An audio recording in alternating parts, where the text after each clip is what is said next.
વર્ષામાં ઘેલી જોમ ભરેલી નવી નવેલી નવઢાસી, સૌ નદીયું પહેલી જાતી વહેલી સાગર ઘેલી ચપલાસી. સોરઠધરાના શિરમોર કવિદાદ ગીર વચ્ચેથી વહેતી હિરણનું આ વર્ણન કરે છે. ત્યારે નદી ખરેખર કેટલી રૂપાળી અને નખરાળી લાગી આવે નહીં? પણ એ સાગર ઘેલી થઈને સાગરમાં મળી જાય અને ભળી જાય ત્યારે તે માત્ર પોતાનું અસ્તિત્વ ગુમાવી છે એવું નથી, એની સાથે મીઠાશ પણ મીઠામાં ભળી જાય છે અને પાછળ રહી જાય છે. એ નદીના જળથી વંચિત રહી ગયેલા એના છોરું. સૌરાષ્ટ્રની વર્તમાન સ્થિતિ આ જ છે. એક તો કોઈ મોટી નદી નહીં, વરસાદનું પાણી નદી વાટે દરિયામાં વહી જાય અને ઉપરથી જળ સંચય માટે જાગૃતિનો અભાવ.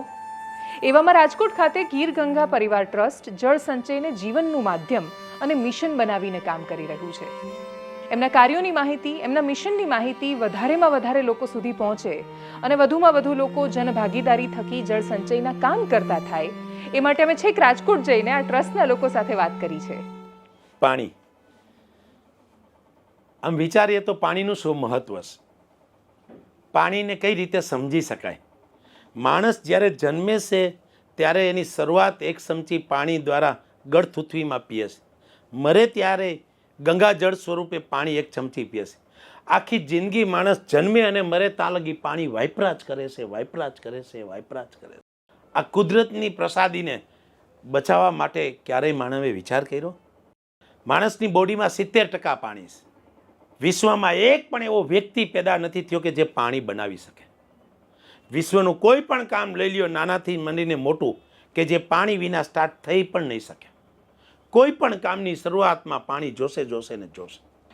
વિશ્વનો ઉત્તમમાં ઉત્તમ કોઈ ખોરાક હોય ને તો એ વરસાદનું પાણી છે. માનું દૂધ પણ સેકન્ડ નંબર છે. આટલું કિંમતી પાણી ઈશ્વર આપને આપી રહ્યું છે. મેં કીધું ને કે કોઈ એવી દુનિયામાં ફેક્ટરી પેદા નથી થઈ કે જે પાણી બનાવી શકે. અમારું શરીર દર 3 મહિને 200 ml લોહી બનાવી અને બીજાને દાન આપી શકે છે, પણ શરીરની તાકાત નથી કે જે પાણી બનાવી શકે. આવું કિંમતી પાણી ઈશ્વર આપે છે. આ પાણીને સાચવવું એ આપની નૈતિક જવાબદારી છે. સમગ્ર જીવસૃષ્ટિના કલ્યાણ માટે મહત્વનો કોઈ ભાગ હોય ને તો એ પાણી છે. આપણે ધાર્મિક દ્રષ્ટિમાં જોઈને તો પહેલાંના જમાનાની અંદર આપણે સૂર્યદેવની પૂજા કરતા હતા, વરુણદેવની પૂજા કરતા હતા, ધરતી માતાની પૂજા કરતા હતા, અગ્નિદેવની પૂજા કરતા હતા. તો આ વરુણદેવ એટલે આપણે પાણી કહી છે. પહેલાંના જમાનામાં આ 5 મહાભૂત આપણા દેવી દેવતાઓ હતા. તો આની પૂજા એટલા માટે આપણા દેશની અંદર ગંગા નદી જે 365 દિવસ પાણીથી જે ઝળહળતી હોય છે, આપણે એને માતા તરીકે પૂજે છે. કારણ કે પાણી આ મહત્વનો ભાગ છે. આ કિંમતી પાણી બચાવવામાં હવે જો આપણે જાગૃતિ નહીં આવે ને તો ભવિષ્ય આપના માટે બહુ ભયાનક છે. કારણ કે દિન પ્રતિદિન દરરોજ કાયમી માટે પાણીની સમસ્યા વધતી જાય છે. ઘણા બધા શાસ્ત્રો અને તજજ્ઞોએ પણ કીધું છે કે ભવિષ્યમાં કોઈ વિશ્વયુદ્ધ થશે ને તો એ પાણી માટે થશે. આપણા દેશના 2 છેવાડાના રાજ્ય જોઈ લે કે આંધ્રપ્રદેશ અને કર્ણાટક, તમિલનાડુ, આ 2 રાજ્યો પાણી માટે કાયમી ઝઘડતા હોય છે. ગયા વર્ષે આપણા દેશના 2 મોટા સિટી બેંગ્લોર અને દિલ્હીની અંદર પાણી ઉનાળામાં પાણીની મોટી કટોતી થઈ છે. બેંગ્લોરના અમુક વિસ્તારની અંદર વૃક્ષને પણ પાણી પાવાની મનાઈ હતી. કોઈ કાર વોશ કરે તો એને પણ 5000ની પેનલ્ટી દેવામાં આવતી હતી. તો આટલું પાણીનું જ્યારે મહત્વ છે અને કાયમી પાણીની સમસ્યા ન સર્જાય એના માટે જાગૃતિ આપને કરવી પડશે. એક સમયે આપણી ધરતી ઉપર પાણી એકદમ ઉપર હતા, 20, 30, 40, 50, 60 ફૂટે પાણી હતા. અમે સૌરાષ્ટ્રથી બિલોંગ કરી છે. આપણે સૌરાષ્ટ્રમાં જોઈએ તો ગુજરાતની અંદર પાણીના સ્તર બહુ સારા હતા, પરંતુ દિન પ્રતિદિન અમે પાણી જમીનમાંથી કાઢતા જ ગયા. અત્યારે સૌરાષ્ટ્રની અંદર પાણી 1000, 2000, 3000 ફૂટે ક્યાંક ઊંડા વહી ગયા છે. જેટલા પણ રોગ થાય છે ને એમાં 50% રોગ થવાનું કારણ પણ પાણી છે.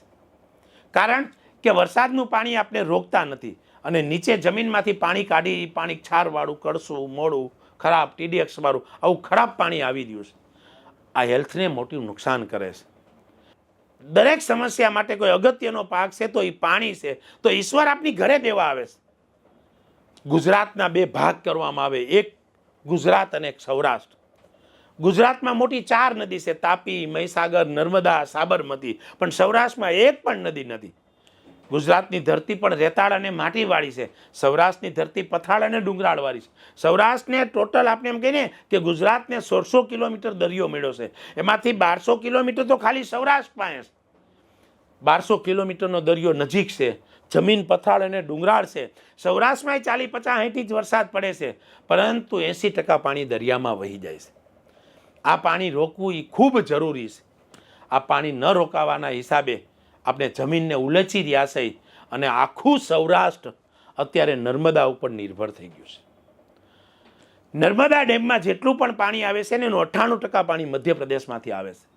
હવે સૌરાષ્ટ્ર માટે બબે તકલીફ છે કે ભૂતકાળમાં ઘણી વખત જોયું છે કે આપણે દુષ્કાળ પડ્યા છે.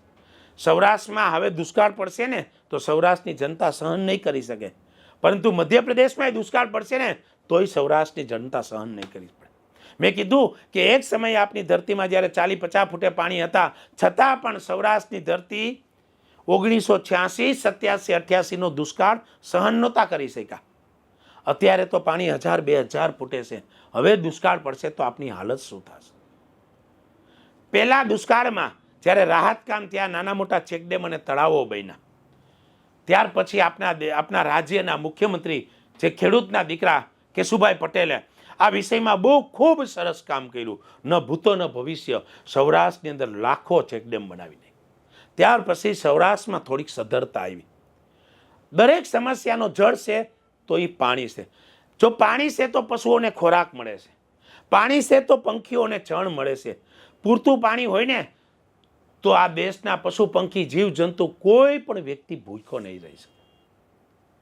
સૌરાષ્ટ્રના ખેડૂતોની ટોટલ ઇન્કમના 25% રૂપિયા ખેડૂતો પાણી ગોતવામાં નાખી રહ્યા છે. કોઈ ઊંડો કૂવો કરે, કોઈ નવો કૂવો કરે, કોઈ ઊંડા દાર કરે, કોઈ આડા દાર કરે, કોઈ વાથી પાઇપલાઇન નાખે, વાથી પાઇપલાઇન.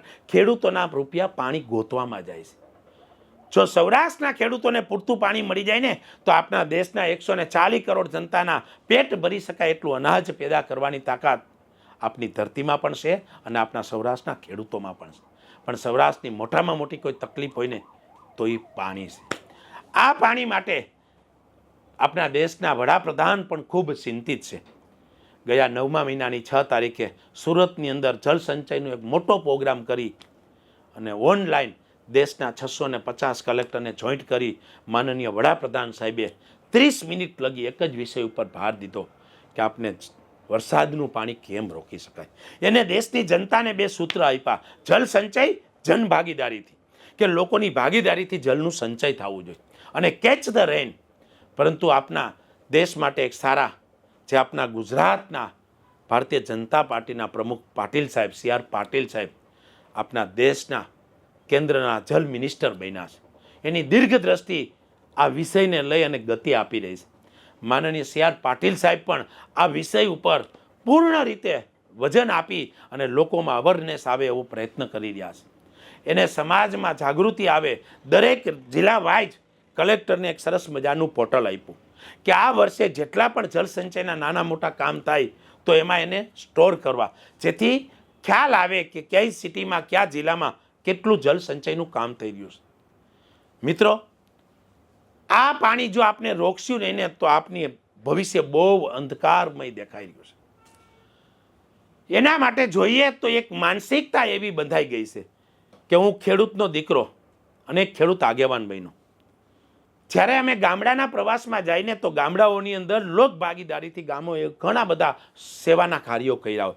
ગામમાં લાખો રૂપિયાનો સમાજ બની ગયો હોય, કરોડો રૂપિયાના મંદિરો બની ગયા હોય, લાખો રૂપિયાના ગેટ બની ગયા હોય, સરસ મજાની સ્મશાન બની ગઈ હોય, સારા એવો સુપર બ્યુટીફુલ જોઈતો એવો સરસ મજાના ગાર્ડનો, ચબૂતરા, ઘણા બધા ગામોમાં આવી વ્યવસ્થા થઈ ગઈ.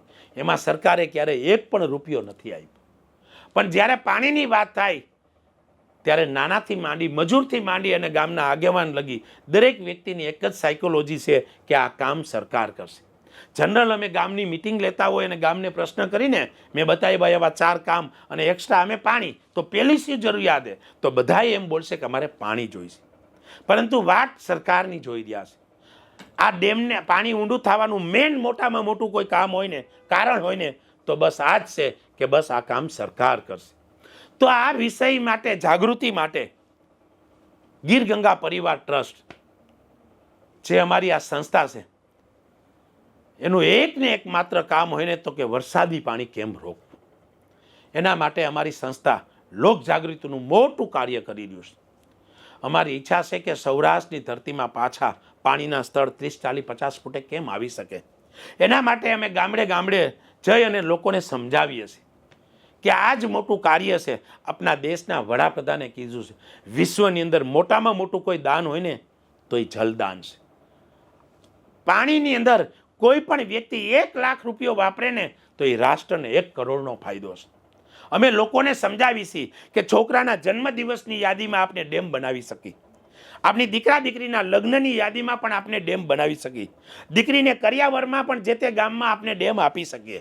આપણા વડીલોના સ્વજનોની યાદમાં પણ આપણે ડેમ બનાવી શકીએ. લોકોને આ મેસેજ અને પ્રેરણા મળે એટલા માટે માનનીય નરેન્દ્ર મોદીના માતૃશ્રી હીરાબાના નામનું સરોવર અમે 2 વર્ષ પહેલાં રાજકોટની અંદર નાનું એવું સરસ મજાનું એક હીરાબા સરોવર પણ બનાવ્યું છે, જેથી લોકોને પ્રેરણા મળે કે આપણા વડીલોની યાદમાં પણ બીજા આડા આવડા ખર્ચ કરતા એના નામનું જો એક જળ સરોવર, જલ મંદિર કે એક વરુણદેવનું જો મંદિર બનાવીને તો પશુ પંખી જીવજંતુ બધાને કામ આવશે. લોકોને સમજાવીએ છીએ કે આપણા જે પણ સુખ દુઃખના પ્રસંગમાં આપણે જે પણ ઉત્સવો કરીએ છીએ એમાં ક્યાંક ને ક્યાંક નાના મોટી કરકસર કરી અને નાના મોટા જલ મંદિરો બનાવી. ગીર ગંગા પરિવાર ટ્રસ્ટે ટૂંક સમયની અંદર નાના મોટા 250થી વધારે ચેકડેમો કર્યા છે, 600-700 બોર પણ કર્યા છે અને ઘણા બધા નાના મોટા ખાડા પણ કર્યા છે. અમારો સંકલ્પ છે 11,111 ચેકડેમ બનાવવા છે, 11,111 રિચાર્જ બોર કરવા છે. લોકોને અમે આમાં જોડવા માટે સતત પ્રયત્ન કરી રહ્યા છે. રાજકોટના જ્ઞામી અનામી ઘણા બધા ઉદ્યોગપતિઓ પણ ક્યાંક ને ક્યાંક આમાં જોડાયેલા છે. ઘણી બધી નાની મોટી કંપનીઓએ CSRમાંથી અમને નાના મોટા ઇક્વિપમેન્ટ આપી રહ્યા છે. અમારો ટાર્ગેટ છે કે સૌરાષ્ટ્રમાં 500 મશીન લગાડી અને દરેક તાલુકામાં એક કાર્યાલય ખોલી 2-5 મશીન રાખી અને પુષ્કળ પ્રમાણમાં જળ સંચયનું કામ કરી અને પાણી રોકવા માટે સતત અમે પ્રયત્ન કરી રહ્યા છીએ. અને આ કાર્યને વેગ મળે એટલે ગીર ગંગા પરિવાર ટ્રસ્ટના પ્રમુખ તરીકે હું લોકોને પણ અપીલ કરું છું, વિશ્વની અંદર મોટામાં મોટું કોઈ સમાજને આપીને જવું હોય ને તો શું આપીને જવું એક મગજને વિચારવા જેવી વાત છે. આપણે આપણા દીકરાઓને ગાડી દઈ દઈશું, બંગલા દઈ દઈશું, બધી સુખ સમૃદ્ધિ દઈ દઈશું, પણ જો પાણી જ નહીં હોય તો શું કરશું?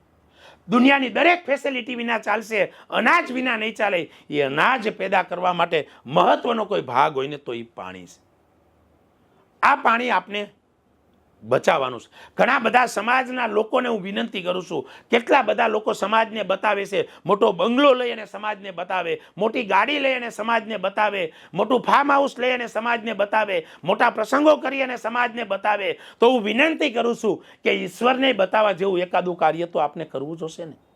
દરેક લોકો જો આ કાર્ય આપનું છે એવી નૈતિક જવાબદારીથી જો ચોંટી જશે ને તો આ સમસ્યા એકદમ નાની થઈ જશે. કારણ કે ઈશ્વર તો આપણે ઘરે દેવા આવે છે. એટલે ગીર ગંગા પરિવાર એ આપના બધાયનું પરિવાર છે. હું તો બધાયને વિનંતી કરું છું કે જ્યાં પાણીને લઈને કામ હોય ત્યાં અમને યાદ કરે. તમારે જાતે કામ કરવું હોય છે તો અમે માર્ગદર્શન દેશું, ક્યાંય પણ જરૂર પડશે તો અમે પણ ઊભા રહેશું. નાના મોટા આવા પ્રસંગોની અંદર પણ ગીર ગંગાની સાથે રહી અને આપના ભવિષ્યના મોટામાં મોટા પ્રશ્નને હાઉસ એકદમ સરળ રીતે સોલ્વ કરવા માટે આપણે બધાય સાથે રહીને જો પ્રયત્ન કરશું ને તો ચોક્કસ ફરી વખત આપણા દેશને હરિયાળું બનાવશું અને આપણા દેશને સોનાની ચીડિયા બનાવવા માટે જરૂરી મહત્વનો કોઈ ભાગ હોય ને તો એ પાણી છે. ચાલો આપણે બધાય સાથે મળી અને આ ઈશ્વર રૂપી જે આપણી ઘરે પ્રસાદી દેવા આવે છે એને બચાવવાનો પ્રયત્ન કરી. આપની દીર્ઘ દ્રષ્ટિ એમ કહે છે કે જો આ જ જરૂરી કામ છે ને તો બધાએ લાગી જવું જોઈએ. અમે જે પણ ગામમાં મિટિંગ કરી છે ને એ ગામમાં પાણીના કામ ચાલુ થઈ ગયા છે. લોકોને ખાલી જાગડવાનું કાર્ય કરવાનું છે. એટલે હું તો કહું કે આપને જ્યાં પણ આજુબાજુમાં ક્યાંય પણ આવું કાર્ય થતું હોય તો એને સમજાવવું જોઈએ કે આ કાર્યની અંદર કરકસર કરી અને એક નાનું મોટું ચેકડેમ, તળાવ કે સરોવર બનાવી. ગીર ગંગા પરિવાર પાસે 3000 ડેમોની યાદી છે કે જે 1 લાખથી માંડી અને 5 કરોડમાં તૈયાર થાય. જે પણ લોકોએ પોતાના નાના મોટા પ્રસંગોમાં જલ મંદિરો બનાવવા હોય ને તો ગીર ગંગા પરિવારનો કોન્ટેક્ટ કરે. અમે ચોક્કસ તમારા નાના મોટા પ્રસંગોના નામનું સરસ મજાના જલ મંદિરો બનાવવામાં અમે ક્યાંક ને ક્યાંક મદદરૂપ થશું. માનનીય પાટીલ સાહેબ જે આપણા દિલ્હીના જલ મંત્રાલયના મિનિસ્ટર બન્યા છે એ પણ આ વિષયમાં ખૂબ અદ્ભુત કાર્ય કરી રહ્યા છે. એને એક નવો પ્રયોગ આપ્યો છે રિચાર્જ બોર્ડ કે અત્યાર લગી આપણે જમીનમાં બોર કર્યા પાણી કાઢવા માટે. જ્યાં ચેકડેમ અને તળાવો નથી બની શકતા ત્યાં દરેક વ્યક્તિ રિચાર્જ બોર કરી અને પોતાની પ્રોપર્ટી, પોતાની પ્રિમાઇસીનું પાણી એમાં ઉતારે તો જમીનની અંદર પાણીના સ્થળ ઊંચા આવશે અને જમીનનું ક્ષારવાળું પાણીમાં સુધારો થશે. એણે કીધું કે નાના નાના ખેતરોની અંદર, ખેતરોની આજુબાજુમાં નાના મોટા ખાડા કરવા જોઈએ. જેમ અમારી સંસ્થાનો ગોલ છે ને 11,111 ચેકડેમ, 11,111 રિચાર્જ બોર, એની સાથે 1,11,111 નાના મોટા ખાડાઓ કરી અને પાણી રોકવાનું છે. તો આ વિષયમાં આ સંસ્થા ખૂબ સરસ કાર્ય રીતે જોડાઈ રહી છે અને વધારેમાં વધારે લોકો, મોટી મોટી કંપનીઓને પણ હું આહ્વાન કરું છું કે ચાલો આપને પણ ક્યાંક ને ક્યાંક આ પુણ્યના કાર્યમાં સહભાગી બની અને આ ઈશ્વરીય કાર્યમાં ક્યાંક ને ક્યાંક મદદરૂપ થાય. ભારત માતા કી જય. જે સ્થિતિની વાત થઈ રહી છે એમાં હવે બધાએ એક બનીને કાર્ય કરવા સિવાય અન્ય કોઈ ઉપાય છે જ નહીં. એ ઉપાયને સમજીએ, શીખીએ અને એ દિશામાં કાર્ય કરતા થઈએ તો જ આવતીકાલમાં આપણે પગ મૂકી શકવા માટે સક્ષમ બનીશું. નમસ્કાર.